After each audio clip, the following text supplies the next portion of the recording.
Tebat hari Senin 12 Rabiul Awal tahun ke-11 Hijriah bersamaan dengan hari lahirnya Rasulullah, hari Senin tanggal 12 Rabiul Awal tahun ke-11 Hijriah.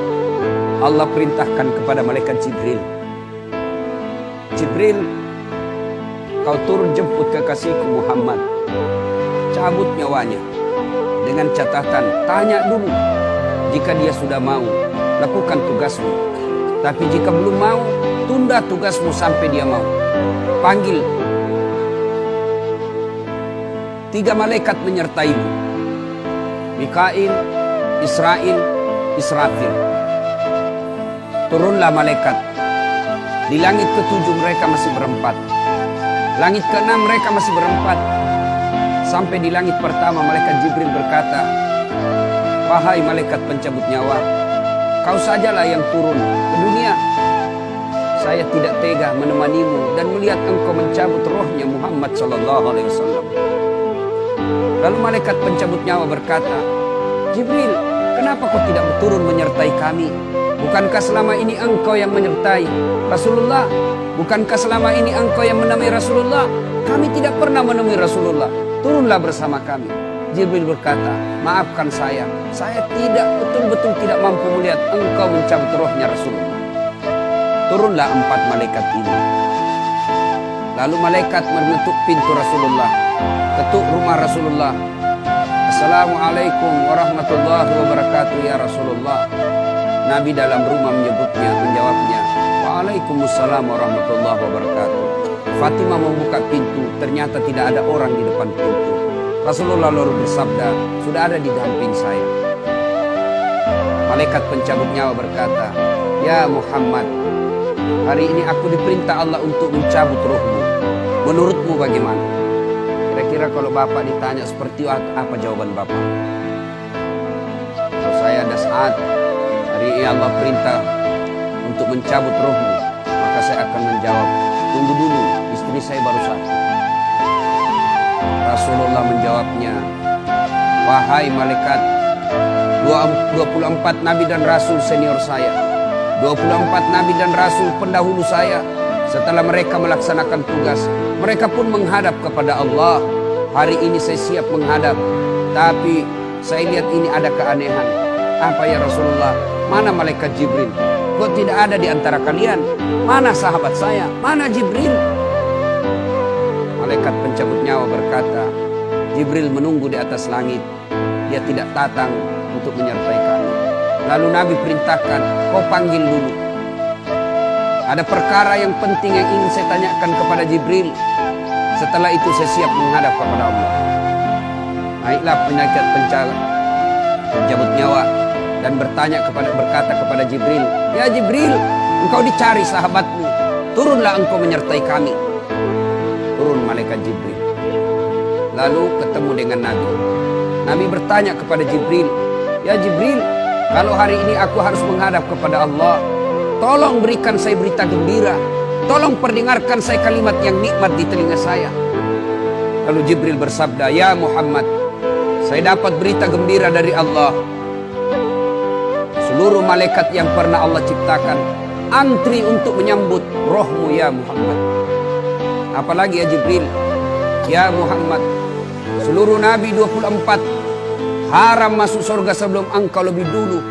Meskipun engkau nabi paling terakhir, tapi Allah memberikan garansi dan jaminan haram seluruh nabi dan rasul masuk ke dalam surga sebelum engkau lebih dulu ya Muhammad. Nabi mengucapkan alhamdulillah. Apalagi ya Jibril, ya Muhammad, jika engkau punya dosa dan kesalahan, Allah telah mengampuni dosa dan kesalahanmu. Nabi bersabda, alhamdulillah. Tapi ya Jibril, itu kan saya. Itu diri saya. Ya Jibril, saya tidak cemas soal diri saya. Saya tidak ragu soal diri saya. Yang saya cemaskan umatku ya Jibril.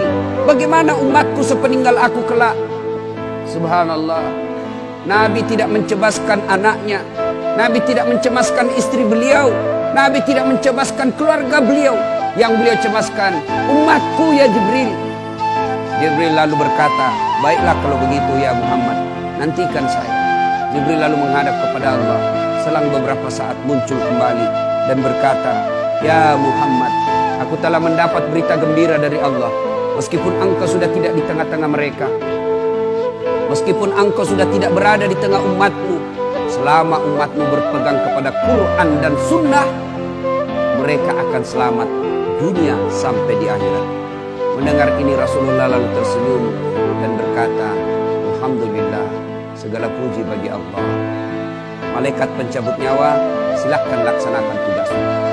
Jibril mundur, majulah malaikat pencabut nyawa melaksanakan tugas dan berkata, kalau bahasa kita, "Ya Muhammad, maafkan saya tidak mampu melakukan ini, tapi ini perintah dari Allah." Lalu Nabi bersabda, "Laksanakan tugasmu, saya pun siap melakukannya." Undur malaikat Jibril, majulah malaikat pencabut nyawa melaksanakan tugasnya. Keluar rohnya Rasulullah, perlahan-perlahan meninggalkan telapak kaki Rasulullah. Telapak kaki Rasulullah menggigil, naik ke atas betis Rasulullah, naik ke paha Rasulullah, sampai ke perut. Bercucuran keringat Rasulullah, keluar keringat Rasulullah di wajah Rasulullah. Malaikat Jibril lalu berpaling. Nabi lalu bersabda, "Wahai malaikat Jibril, kenapa engkau palingkan mukamu? Apakah engkau jijik melihatku? Apakah kau jijik melihat wajah saya?" Jibril bersabda, "Ya Muhammad, ketahuilah demi Allah yang menguasai segala-galanya, tidak aku jijik melihat mukamu ya Muhammad. Aku tidak tega melihat engkau menghadapi sakaratil maut. Aku tidak mampu melihat engkau menghadapi sakaratil maut." Nabi lalu bersabda, "Ya Jibril, ketahuilah, andai saja Allah tidak cinta kepadaku, andai saja Allah tidak sayang kepadaku, betapa sakitnya sakaratil maut ini. Tapi aku mohon kepada Allah, ya Allah, jangan engkau timpahkan sakitnya sakaratil maut ini kepada umatku. Bebankan seluruh penyakit sakaratil maut ini, bebankan seluruh sakitnya sakaratil maut ini hanya kepada aku. Jangan engkau berikan umatku ya Allah." Begitulah cintanya Rasulullah kepada kita. Perlahan-lahan sampai ke tenggorokan. Sampai ke tenggorokan ruh Rasulullah. Habis menggigil seluruh badan Rasulullah, ditinggal ruhnya. Lalu di penghujung bibir beliau mengucapkan, "Pelihara solat kalian, pelihara solat kalian, pelihara solat kalian." Yang kedua Rasulullah berpesan, pelihara wanita di antara kalian, pelihara anak-anak gadis kalian, pelihara istri-istri kalian. Dan yang terakhir beliau ucapkan, tidak satupun keluarga yang diucapkan. Beliau tidak mengucapkan Khadijah, Khadijah. Beliau tidak mengucapkan Aisyah. Beliau tidak mengucapkan Hasan Husain. Siapa yang diucapkan? Ummati, ummati, ummati. Berangkat Rasulullah. Hebohlah Mekah. Berduka seluruh Mekah. Abu Bakar menggigil. Sahabat yang lain meneteskan air mata. Satu sahabat yang tidak mau menerima kenyataan, Umar bin Khattab. Ketika disampaikan orang-orang, Rasulullah telah meninggalkan kita, Rasulullah telah menghadap kepada Allah, heboh satu Mekah. Umar bin Khattab marah. Dia cambuk, dia tarik pedangnya dan berkata, "Siapa yang mengatakan Muhammad wafat, maka aku tebas batang lehernya." Umar tidak bisa. Umar tidak mampu menerima kenyataan Rasulullah berpisah dengannya. Dan Umar mengamuk, "Siapa yang mengatakan Muhammad mati, saya tebas batang lehermu." Tampil Abu Bakar Siddiq berdiri di depan rumah Rasulullah dan bersabda dan berkata, "Siapa yang menyembah Muhammad, sesungguhnya Muhammad telah menghadap kepada Tuhannya. Tapi siapa yang menghadap menyembah Allah, Allah tidak akan mati, Allah akan abadi selama-lamanya." Mendengar ini lunglai seluruh badan Umar, jatuh sempoyongan tidak mampu berdiri. Begitu menyadari Rasulullah telah meninggalkan. Begitulah para sahabat mencintai Rasulullah. Bagaimana cinta kita kepada Rasulullah? Kita lebih cinta kepada mobil daripada cinta kepada Rasulullah. Kita lebih cinta kepada harta daripada cinta kepada Rasulullah. Kalau Rasulullah bukan cuma di dunia beliau cinta kepada kita, sampai di akhirat beliau mencintai kita.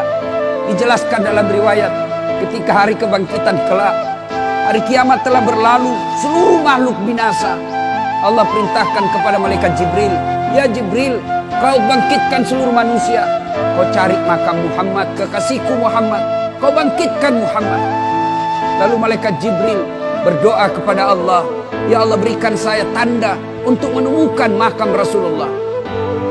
Bayangkan habis kiamat, porak-poranda dunia, berantakan dunia, lalu disuruh mencari. Jibril disuruh mencari makam Rasulullah. Dengan izin Allah, makam Rasulullah mengeluarkan asap. Lalu jasad Rasulullah bangkit. Seperti kalau Bapak lihat sirkus, naik jasad Rasulullah terangkat, ya kira-kira seperti ini.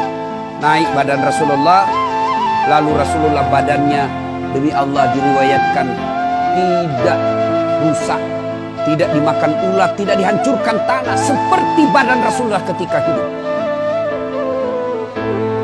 Bangkit Rasulullah seolah baru bangun dari tidurnya.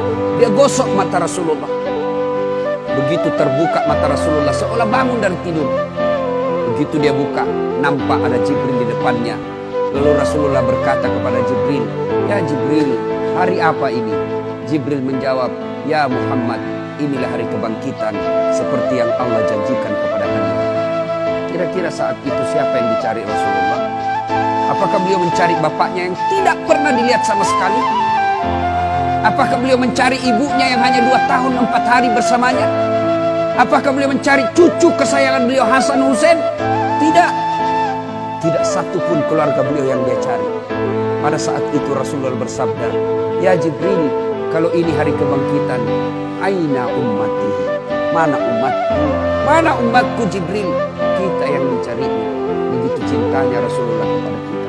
Rasanya tidak ada satupun pemimpin di dunia ini yang mencintai umatnya seperti cintanya Rasulullah Sallallahu Alaihi Wasallam kepada kita.